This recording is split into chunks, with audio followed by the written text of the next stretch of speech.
What made you decide to get into this business and why this particular business? Natural infrastructure, we're looking at trees, ecology, landscape, so everything outside, anything to do with nature. As a kid, as I'm sure you did, I climbed trees, I fell out of them, I absolutely loved it. That's what I did. I am excited to welcome Peter Wharton, the Managing Director of Wharton Natural Infrastructure Limited.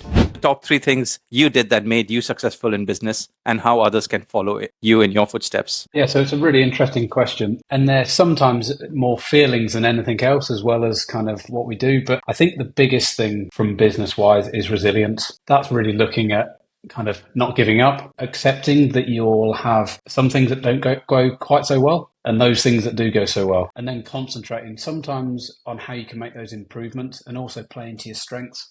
So I think like a key word that it keeps on coming back to me continually is resilience, and also understanding that not everybody be on that same journey as you. So you want the people on the bus ultimately, but there again, there'll be some people that get off it. So I think go with the punches ultimately. But yeah, that's probably the best way to sum it up. So I think that's probably number 1. Number 2 would be this never give up attitude. And that's something that has stuck with me throughout my life, whether it be playing sport, whether it's playing musical instruments. Never give up until you kind of succeed to where you want to be, to where you're comfortable and happy. And that's something I've definitely taken into business. Having started Wharton back in 2008, just before the recession, which was an odd time to set up a business in the UK, but actually I've come through a lot with the company. We have a great team of people around me. And yeah, I've always had that never give up attitude, whatever anything throws at you. And then the other part is really looking ahead and living in the present moment. So we spend a little bit of time reflecting on what we've done, but I'm personally somebody who will continually look forward. And I think that's really important, particularly when we're kind of planning the future of the company and also being present in the moment when we're doing different things. So yeah, so I think those are probably the really key things for me.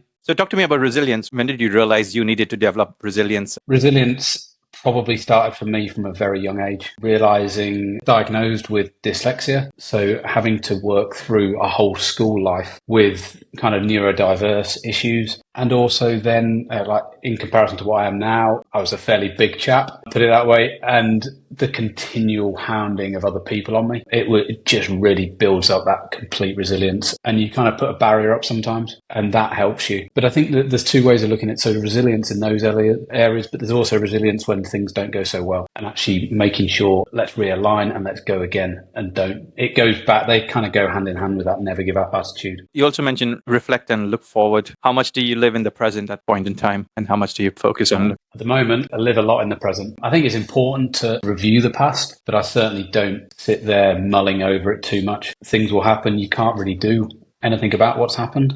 You have to kind of plan forward. And that's something I'm a firm believer in, is actually live in this moment, enjoy the moment, do everything as possibly where you can with a smile on your face, treat people how you want it to be treated, but also then plan forward and actually stick to the plan ultimately. Can you share some of the most innovative solutions you have implemented recently? Yeah, so we probably share a couple. So in terms of the arboricultural side, so looking at trees, we use a system which we help develop and help bring over with a couple of other people called Tree Plotter. And it's an electronic mapping system. What we're able to do, as we've just done for a housing association, is we're able to collate live data for them and actually pull together a management plan which is there at their fingertips to use. So they can use that either on iPhones, Android phones, tablets, all those but they can see all that data. And they're starting to develop it now to look at canopy cover and actually put some metrics around what is the impact that kind of trees have in relation to carbon, sequestration, value, those kind of things. So it's a really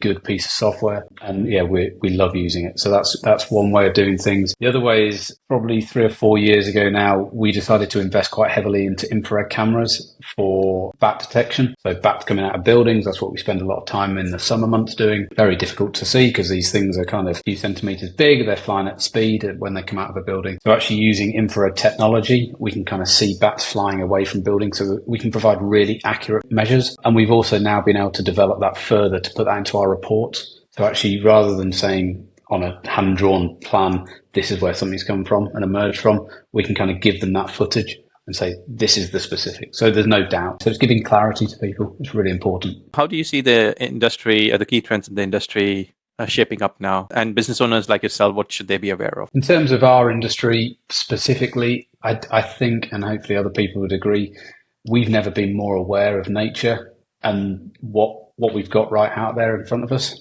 I do always pose this question to people, is that I feel we're a generation, and the older generations were the generations that have kind of helped really kind of destroy nature in many ways. And we've now got to put the goodness back into it and get people back on board. And I think we're seeing younger generations really appreciate that. So we do a lot of work to improve nature. So I think actually COVID probably helped with that, people's access to nature and how we want to be for health, well-being, mindset, those kind of things. It's vital to be out and around nature. So it's huge for everybody.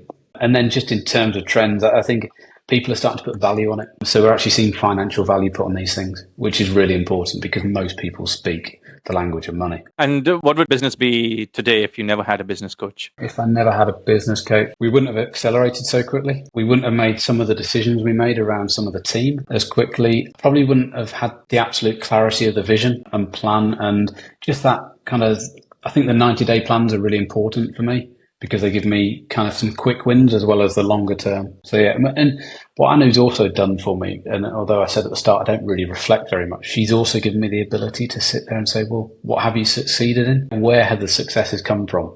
And actually that's quite good, because it makes you realise that actually perhaps you're not doing such a bad job after all. For entrepreneurs or business owners listening into this podcast, what are the qualities of a business coach that they need to look in for based on your experience? I think first and foremost, you have to have the kind of match with that person. There's no point in going into coaching. I've had it before where I've gone into coaching, I'm actually struggling to speak to the person because our values just are not aligned at all. Like if their value is to make as much money as possible, it's probably a slightly different value to mine because the money will come. But actually for me, it's more about engagement and those kind of things, and actually how we do those. So there's that part. Understanding exactly what you want to get from the coach, and can they provide that for you? So is it somebody that you need to specifically work on you as a person, as an individual? Or is it somebody that you need to, who's got experience working with teams as well? And then looking at the structure. What structure do they provide? And then from that structure, does that align with you? And can you work that through as well? So I think it's quite a difficult kind of and complex thing to go through. I think it's also important sometimes to put a pause on these things. I'm always told to test and measure. And sometimes it's quite important to have that test and measure and make sure, are we still aligned, and go through that. So I think that's important. I think also somebody who can engage with your team. If you're an entrepreneur or if you're running a team, then actually you probably want them to be able to work with the team as well. And that's a wrap for today's epic conversation here on Epic Entrepreneurs. Huge thanks to our amazing guests for their pouring their heart into sharing their journey. If you enjoyed this episode, hit that subscribe button, leave a review, share it, or hit that bell. But until next time, let's make sure you keep dreaming, take massive action, and stay epic.